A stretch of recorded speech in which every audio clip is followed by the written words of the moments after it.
How's it going? Good. How you guys doing? Oh my God. Doing real well. Thank you so much for taking the time. Yeah, of course, man. Yeah, this is seriously, this is like this is an honor to us because all we've ever done is seen you like at a distance on the field, even though you're still at a distance because we're just here on the camera. Yeah. But it's really cool to have you on to be able to talk to you and hear about like your career and at least with us, this show is really just kind of free form. We just talk about whatever. But I always like to, whenever we bring in our guests, I always like to start off by saying, okay, so you were born and then there was paintball. So let us know how it all began for you, at least. I probably like most people, I went to a paintball field with a bunch of friends and rented a gun and had a good time and enjoyed it and kept doing it. That's pretty much the story of all of us. Yeah, exactly. I mean, you can't get any more, true to form for that. Absolutely. But how did you get started with at least playing professional paintball? So I played probably 3 or 4 times at the local field. A local team asked me to join the team. I didn't really want to join the team because they were kind of a bunch of dicks. But they said they'd give me a better deal on paint. So I was like, all right, what the hell? I'll join the team. And the very first team we practiced against was the Ironmen, and they just destroyed us. And I couldn't believe that somebody could be so much better at something than I was. And so it kind of really challenged me to get better and to become a pro. That's awesome. Now this we're talking about, this is when Bob was still like, he was the guy. Yeah, that was the only one Ironman team back then. Right. Okay. Man, I can only imagine. I know for you, I mean, it's just Bob Long. Like that's who he was. But I can only imagine, what it would be like for some of us who either, as Eugene said, kind of watched you guys from a distance, during your career and what have you, or just never really got to that level. I mean, what was it like working with that guy? It was amazing. Bobby was a wealth of talent, very, very knowledgeable, and taught me more than anybody, obviously, about paintball. Also super passionate, though. So when he was like spitting in my face because he was yelling at me, not as enjoyable. So, ups and downs. But yeah, Okay. overall, it was a really good learning experience. I think everybody in kind of Northern California, certainly, but most of California learned from Bob and kind of adopted his systems for success. Right. Oh man. Okay. So Mike at Charm City has got a question for you there. I'm not sure what this is about, but what are your thoughts? Volkanovski won 3 rounds. 3 rounds. Okay. Of course. Okay. And you might want to check your ball detent on your pump. Okay. I kind of figured that too. And I was like, when I put my finger in there, I was feeling how it was really loose. And I was like, crap, I'm gonna have to go get probably a new ball detent. So I got to go over to like Mountain View or something like that. But so you've played Ironman, and then you guys started up Excessive. Yeah, I played first I played on Bob Long's Ironman, and then I played on the LA Ironman, and then we did Excessive. And actually I was digging through my drawer and I found an old pair of Excessive pants that I got. Nice. Yeah, I was like, holy crap. I wish I still had mine. I had a Back pair of when they still make quality paintball pants. Yes, exactly. Now we have these joggers where it's like, yeah, $150 for a pair of pajamas. Exactly. Yeah, all my friends that own the companies, I give them a hard time all the time. I'm like, you guys are ridiculous. Well, but who's more ridiculous though? Because I mean, they're getting rich off of them. So yeah. I guess we're buying them. Yeah, well, I mean, I'm a sucker. I've got 2 different pairs from Bunker King. So there you go. So, Dennis, go for it, man. I'm still trying to get this thing. Oh, sorry. So kind of going back a little bit, you had mentioned, Bob's passion. I think we've all seen some of the videos over the years, especially with the advent of, Monkey with a Gun and what have you, really kind of bringing some of those videos to the forefront. What really sticks out in my mind, obviously, is, Bob working with Tyler when he was still, playing on the Assassins. Yeah. And, I mean, just that fire coming out. How much of that did you kind of use when, you were, because like I said, during just before we brought you on the field, watching you I mean, you're calling out positions, you're like rallying your guys. Did some of that come from Bob, or is that kind of your own personality as well? I would rather just sit in the back, shoot my gun, and not say anything, but I'm very competitive. I want to win. So I would always try to encourage the guys around me to, do what they could. That's awesome.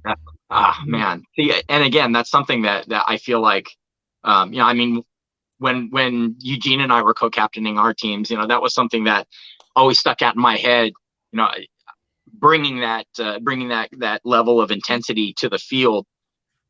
It never translated very well for us, but some teams are like that though. Some teams are fiery and they need that fire. Like for myself, I'm not a real fiery guy. I'm pretty calm. I'm pretty relaxed. So I can just go out there and cruise through and not have to yell and scream. But some guys need that. And so whatever you got to do for the team is what you got to do. Yeah. And in previous shows, I've always made analogies to hockey. I grew up playing hockey, and something that was impressed upon me was that, when you're stepping out on the field, on the ice, what have you, it's not about the name on the back, it's about the name on the front. Yeah. And again, that was something that just kind of stuck with me, watching you play, watching some of the kind of OG guys that back in our day when we were still playing NBPL Super 7. I mean, I know for you it may not seem like it, but you really were one of these guys that so many people tried to kind of model themselves after. And I appreciate that. Thank you. Yeah, they definitely could have found somebody better to model themselves after, but I appreciate that. Well, maybe it was just because I was slow and I stood in the back, so it was pretty easy. Yeah, we got to. You don't want to try to emulate like John Richardson or Oliver. That shit's hard. Pick an easy guy. And therein lies part of the problem is, those guys have got natural talent that not everybody possesses, and athleticism that not everybody possesses. And then able to actually study you, Rich, and watch you. You're right there. You're that rock. Yeah. So I mean, that's kind of how we were when we played. Also, is that we played that back spot, which was a lot of fun. It still was a lot of fun. I didn't move much, but I love it. I love it. It's just as challenging for sure. So, as you moved on, from the actual pro leagues, where did you move to next? What was the next step after that you started doing? After paintball? Yeah. I honestly I was working in the industry a little bit. I was working for GI. I was doing that, and I was kind of halfway doing the commentating for Go Sports. And then about 3 years or 4 years ago, they started having me do that kind of full time. So I just kind of moved on to doing that. So I do that, and I coach New York Extreme. So Darren, you brought up the possible connection that I actually was going to ask you about.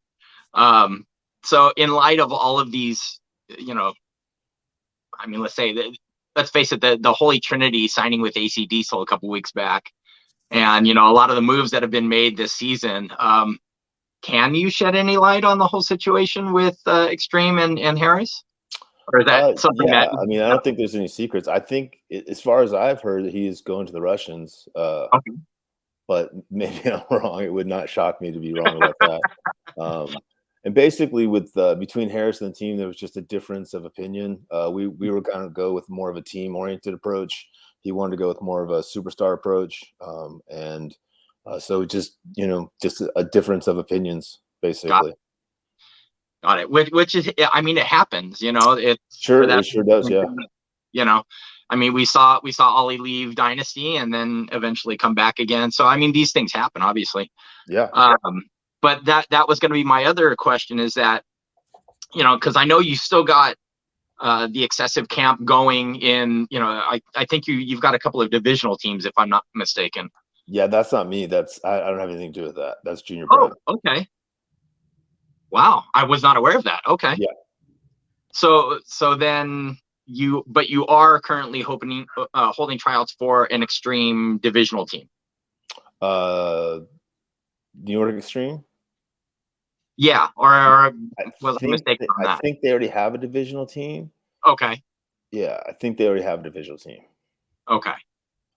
All right. I saw something on your Instagram about I thought something about I tryouts should for. definitely pay attention to my Instagram more. Sorry.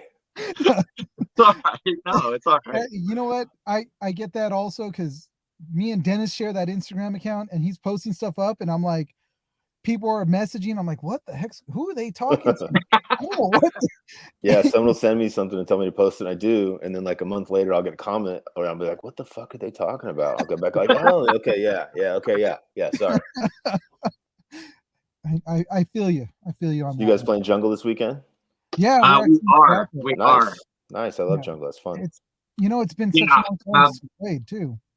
Yeah. Gene and I helped get Gunny back. We got things a little bit rearranged with the airball field some years back, and Sandy was, I think, working over there as well. AJ's Johnson? Yeah, AJ Johnson's dad. Yeah, Sandy yeah, Johnson. AJ's dad.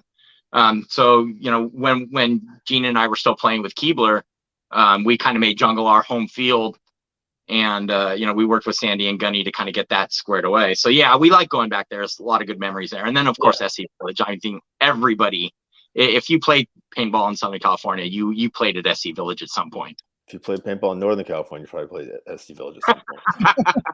I still have to drive down for the Ironman all the time. Oh Yeah. I can now. So talking about the fields that are here in California, and we're starting to see, it feels like it's a bit of a shift to where here in California, we used to have the mecca. I mean, it was considered the mecca of paintball back in the heyday for us. Yeah, this is something we've been talking about a lot too. And now, do you feel like there's been more of a shift towards, because we're seeing a lot of stuff happening in Texas? Yeah, honestly, it was Florida. Like California was 4 or 5 years ago. Florida was like 2 years ago, and now it's Texas. Yeah. And if you go down there, man, they've always been serious about their football and stuff. Now they're serious about paintball. There's a lot of good fields, and you go and they're just crammed with divisional teams fighting for positions. And when you have that super competitive environment like that, it breeds really good paintball players. Oh, absolutely. Absolutely. Like we watched that, was that that one Best Kids in Texas? Yeah, Best Kids in Texas. Yeah.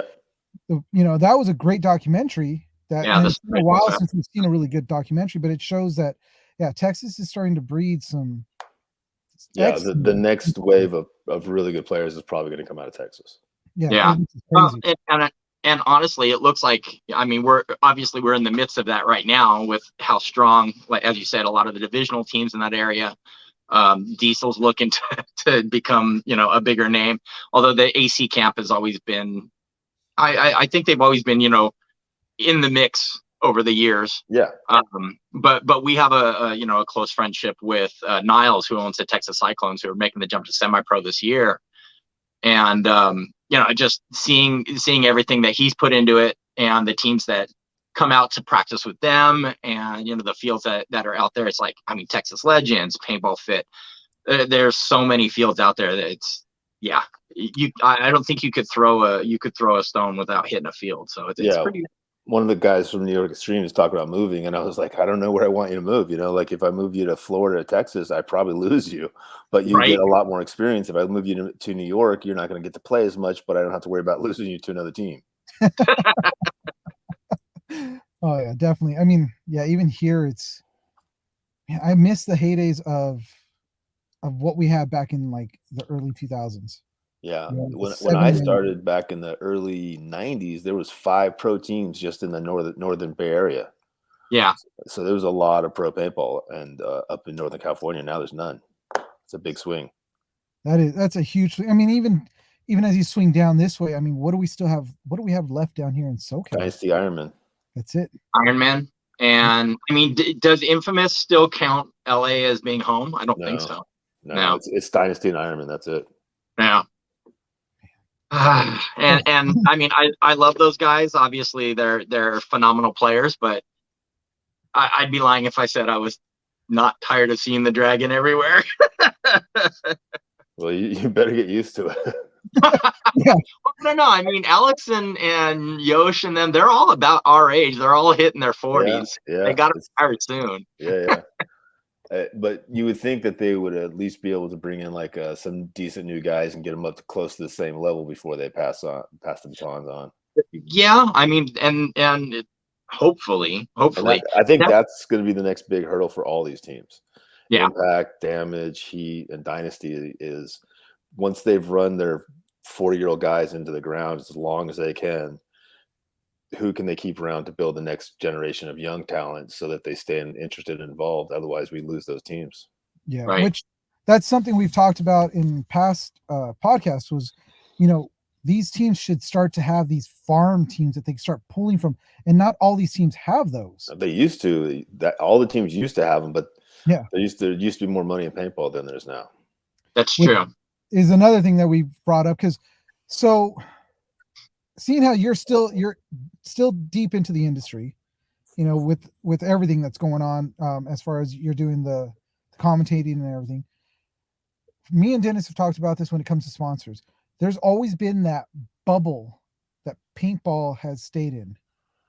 Do you feel like there's that bubble there still, or are we close to being able to break out of that and get outside? We've always been close to breaking out, right? That's our problem, is we've always been right at the edge of breaking out and never breaking out. And for traditional numbers, we just don't have the number. Like for traditional marketing, we just don't have the numbers to get like a Pepsi or someone like that to come in with a lot of money. But Right. we continue to do stuff that keeps us growing, and eventually we're going to hit that market.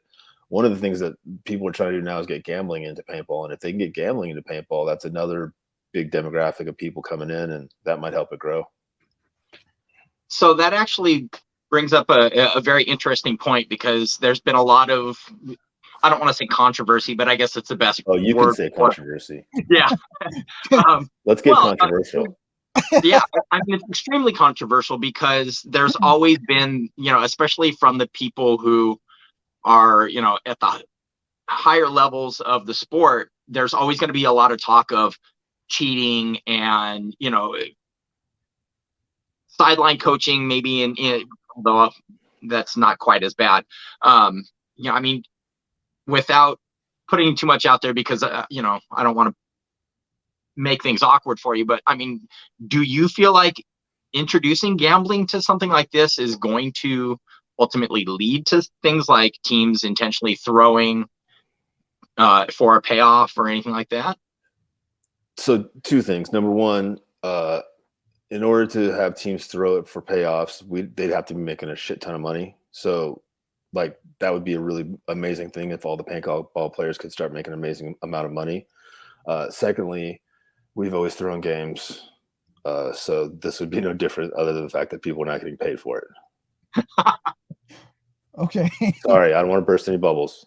No, and that's why I was trying to be, I was kind of trying to tread lightly, because I don't have to tread lightly. I've been doing it for so long that I've offended everybody that I'm going to offend.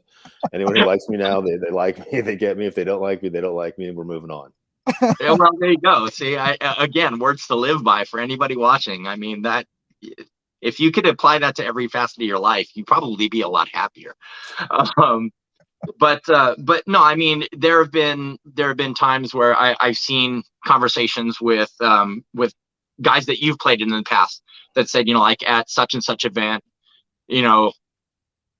this team was supposed to take the overall spot, but because of XYZ, they ended up, didn't happen. And this team instead was announced the winner for some sort of, payoff, quote unquote payoff at some point. So hearing you say that, it kind of legitimizes, some of the rumors that you hear.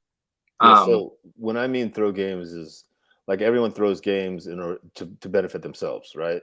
So like if me losing the next game means I don't have to play Dynasty the next round, that's a huge advantage for me, right? So why would I go try to win that game when I'm just going to put myself in a position where I have to play a tougher team?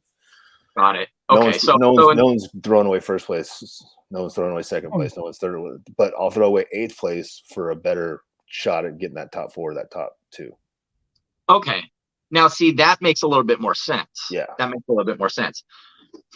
All right, and I mean, you've said, it's happened in the past and whatnot like that. Now, has that ever affected you being able to get like? Oh yeah, for serious sure. Yeah, Dynasty. We were playing in England, and we won our first two. I think they won their first two. But if they dropped a couple bodies in their last match, they'd go in and we'd go home. And they just sat there, didn't do what they needed to do, just to intentionally knock us out. Which, we were pissed about. We were giving them a hard time about. But the next event, we did the same thing to them. If we didn't beat the English team, we could let the English team in, and now Dynasty got knocked out. So it's just competitive sports. Like in competitive sports, you do what you have to do to compete to try to win, assuming that everyone else is doing the same thing. Yeah. See, and this opens my eyes. Obviously, it's all in hindsight because I'm no longer we're no longer playing in that tournament setting. But I mean, it's fascinating to hear some of these stories because of the fact that a lot of us, and I say us like Eugene and I, when you were still out there rolling guns and we kind of idolized a lot of you guys, and so we didn't want to think like, no, that would never happen. Not our guys. They're too hard. Well, and you'd have guys that would, like, so John Richardson, like if you were throwing a game, you couldn't tell John, right? Because he wouldn't do it. So you'd have to be like, you'd have to tell certain guys like, hey, Nikki, I'm gonna need you to walk out early, or hey, I'm gonna need you this guy to do this or this guy to do this. Some guys you couldn't tell because they just wouldn't do it. Their hearts were too squarely set. Wow. Yeah, and if I wasn't the captain, I would look at it completely different, right? But when I'm the captain and I got to do whatever I got to do to win, then my choice is easy. So aside from savage, right? I'm still a little bit like in awe that we're talking with you, and so hearing you talk about this stuff, and I'm like, it makes so much sense. This little heart just broke, Rich. I'm just saying. I'm sorry. No. It's called realism. You have to be pragmatic about things like that. Yeah, and you have to understand that it's competition, and in the end, it's not personal. It's not like I don't want to, like, it's heartbreaking when you get knocked out of a tournament. I don't want to do that to anybody else. But right. They're not my responsibility. The guys I'm playing with are my responsibility. I have to consider them first. Yeah, definitely. So, Rich, aside from paintball, what else? Like, do you have any hobbies outside of the realm of paintball? I like four-wheel driving, like four-wheel drive camping. Like, take my truck up and smash some stuff and camp up in the woods a little bit. I enjoy that. I enjoy shooting real guns. I have a couple kids. I have a big dog. But mostly, like, I support my wife. She's doing Spartan races now, traveling like the national circuit. So I've been traveling with her, and she's doing 5 or 6 big races a year, and that's been pretty fun. That's fantastic. Yeah, it's a blast. There's no way I can do a Spartan. No, whenever I go, all the people are like, you do it too. I'm like, no, I just support her. I bring her water, I bring her towel, I hold her backpack for her, I cheer for her. Support staff. You do the important stuff. Yeah, that's right. No, that's awesome. I know I could never do that. I don't have the fortitude, like the mental fortitude to 100%. Put at that wall. Yeah, I can't run. I don't have the mental strength to run. It just makes me so angry. Yeah. Yeah, I got to do a PT, a physical training test we do them about every 6 months. And that when it comes down to the run part, I'm just like, nah, I'm not going to do this. And they always tell me that you're like, because you're so old, you got 21 minutes to do it. And I was like, great, I could walk. Walk it out. Yeah. You guys back in about 20 minutes. I love sports, and I could run forever when I'm playing sports. But if I'm not playing sports, man, running it drives me nuts. Oh, dude, yeah. She could do it all day. Wow. Yeah. I mean, my PT is literally getting down on the floor and wrestling with dogs. That's good. I do that once or twice a day at least. Well, no, but I'm trying to like jab them with needles and shove medication and then stuff like that. So I'm fighting for my life. Yeah, exactly. So you said, like, earlier we were talking because I was trying to get myself set up. You've got 2 kids. Yeah. Both girls. Yep. 14 and 20. One's in college. The other's in high school. Wow. Insane. Yeah, my daughter's about to turn 13 and she's playing up soccer right now, which good luck. Mine just turned 13 in the beginning of the month. Man. Any advice for fathers that are just now getting teenagers? Because don't make eye contact. Don't make quick movements. They hunt by motion. Keep your distance at all times. Oh. And heavy doses of sarcasm. Yeah, my See, kid I don't is, know if I can handle my kid being more sarcastic than me, though. My youngest is definitely super sarcastic. She's a chip off the block. My old one's pretty mellow, pretty easy going, but the young one she's a handful. oh, man. Yeah, mine just went and did her hair for the first time, and I was like, oh my God, that's it. It's over for me. I don't know what I'm gonna Scary. do. Yeah, it's a scary thing, and but like Dennis said, I mean, it's awesome to have you on here, and we're just like trying to think of things to talk about because we're still in awe. And I'm sure it feels like you're probably thinking these guys are retarded because You guys are just like all my other friends, paintball players. exactly, that's the one thing that we all have in common, which is funny that you know what, you tell somebody, yeah, I play paintball, and they're like, oh, I play paintball too, and you're like, do we just become best friends? Oh my Yeah, it's God. kind of crazy. It's a you can go anywhere in the world too. I got friends in Malaysia, Australia, Thailand, England, Germany, Portugal, South America, Colombia, everywhere. It's amazing. It's crazy it's how small our community is, and just when you do run into those people, like you said, it's like we're instant friends because we talk the same language. We Yeah, know the well, same and struggle. so many of us have been here for so long. Like, when you've been in for 5 years or 10 years or 15 or 20 years, and you've seen the same amount of people you've seen the same people for the whole time, you have a real bond with those people. Oh, Yeah, absolutely. yeah, Absolutely. that's the one thing that I remember going to World Cup a long time ago, and I'm sure Lupe's right here. He's probably going to say something about World Cup because Yep. he likes to rub it in that I haven't been to World Cup in a long time. But I remember seeing those guys there, and then seeing a bunch of people there, meeting people there, and then coming back home, and then like a couple years later, seeing them at other tournaments that were here in California, and it was like, holy crap! It was like almost like time didn't pass between that, Yeah. and it's just really cool. I mean, shoot, Yeah, man, we've all got like this extended family that we only see like 4 or 5 times a year. But I've yeah, seen Yep. them 4 or 5 times a year for like the last 30 years. So it's like they're like family. Yeah. pretty much. Yeah. I mean, Lupe summed it up perfectly. He said it's like a big family reunion. Yeah. At World Cup that I don't get to go to. Well, not yet. Yeah, see, there goes Lupe. Once win? you're out of the military, things will lighten up. Yeah. Another 7 years, brother. Another 7 years. 7 years. Wow. You found it by choice, my friend. Yeah, I've been in for 13 years. I've got a contract that ends in 2 more years, so it's kind of at the mid. It's like, do I finish the last 5 or do I just call it quits? Exactly.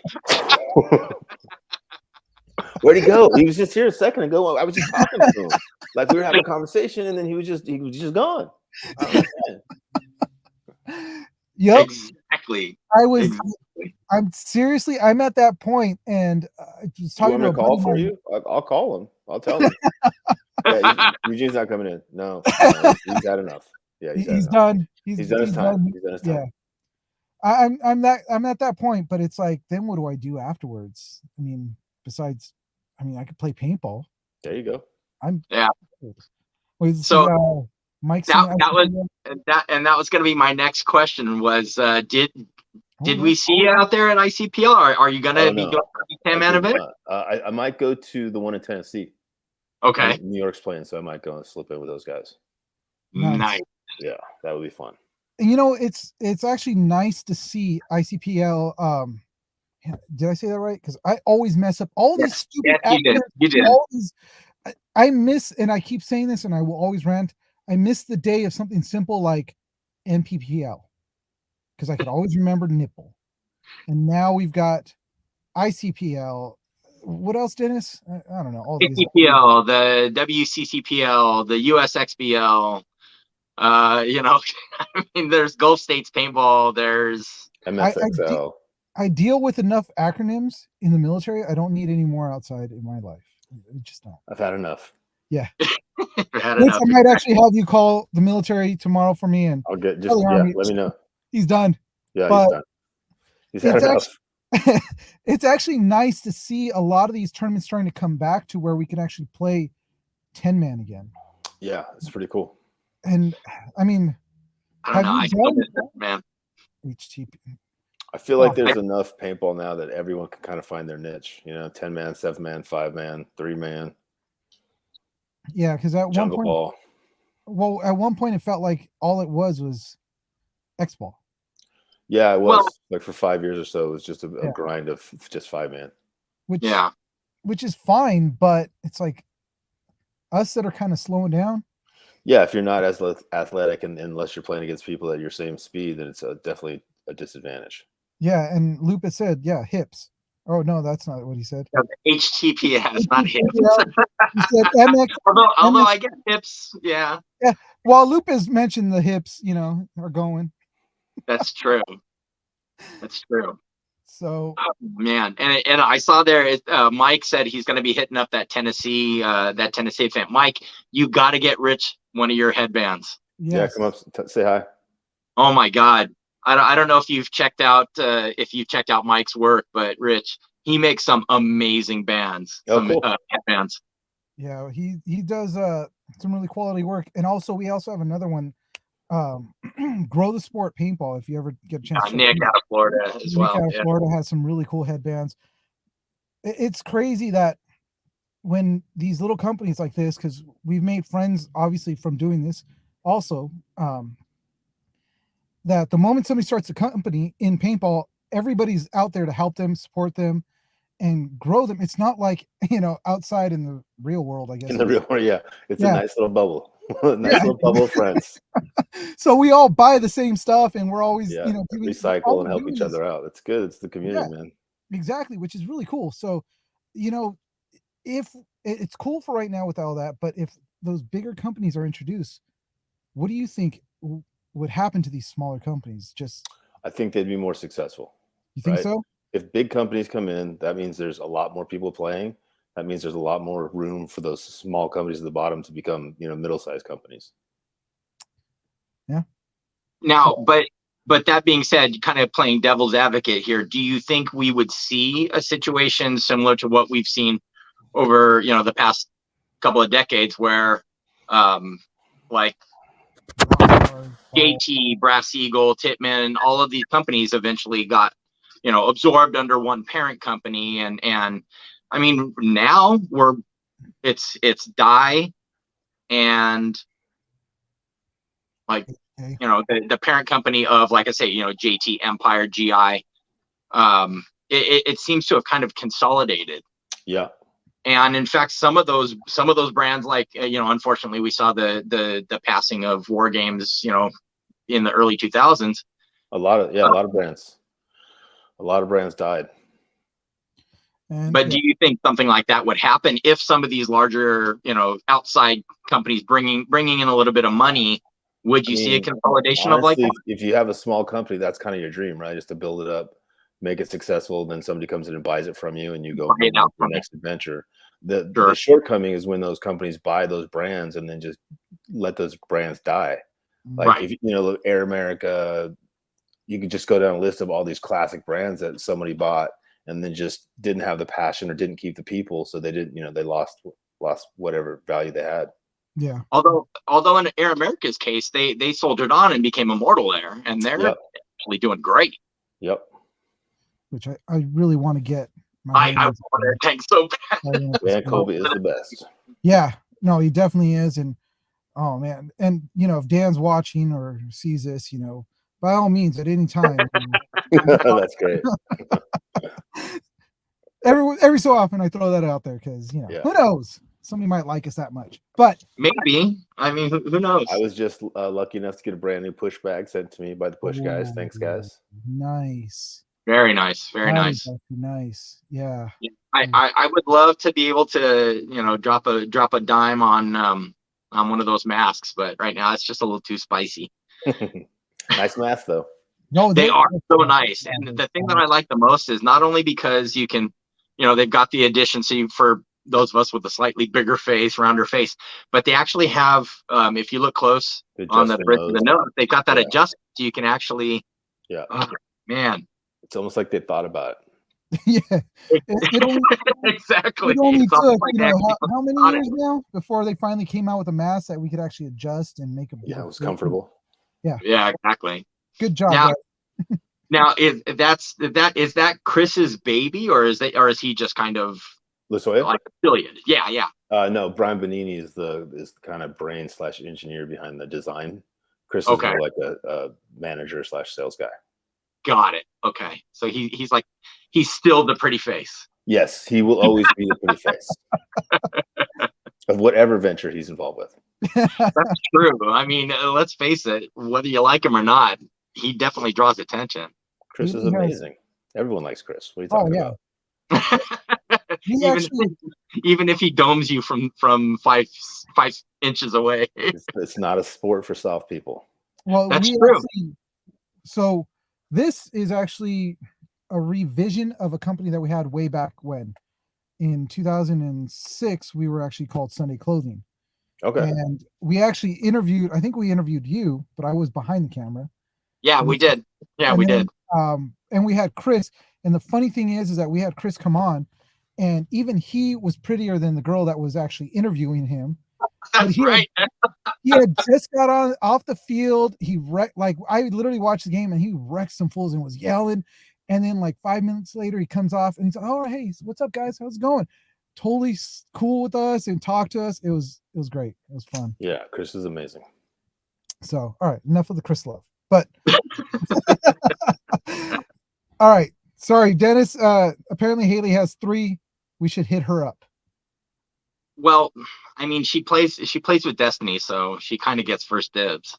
Yeah. So, but all right. Well, so Rich, we've kept you on for a while, man, and definitely would like. Well, we're gonna have to let you go because I'm gonna have to get going soon myself because I gotta go pick up my kids. Soccer practice is over. It's almost over. Actually, man, they're going from 7 o'clock to 8:45. I was like, holy crap. That's what winners do. Okay. That's what winners do. Yeah, but I have to feel that. I woke up at 3:30 in the morning so I could be on ice by 4, and then off the ice by 5:30 so I could be at school by 6:30, 7 o'clock. That's what winners do, man. They make sacrifices. I'm gonna use. Thanks for having me on, guys. I really appreciate it. Definitely, Rich. We would love to have you on again later on. Yeah, anytime. Just let me know, guys. Sweet. And then if we ever see you at the I'll see you guys for sure. Definitely, man. Appreciate it. Appreciate it. All right. Yeah. Thank you so much. Thanks, guys.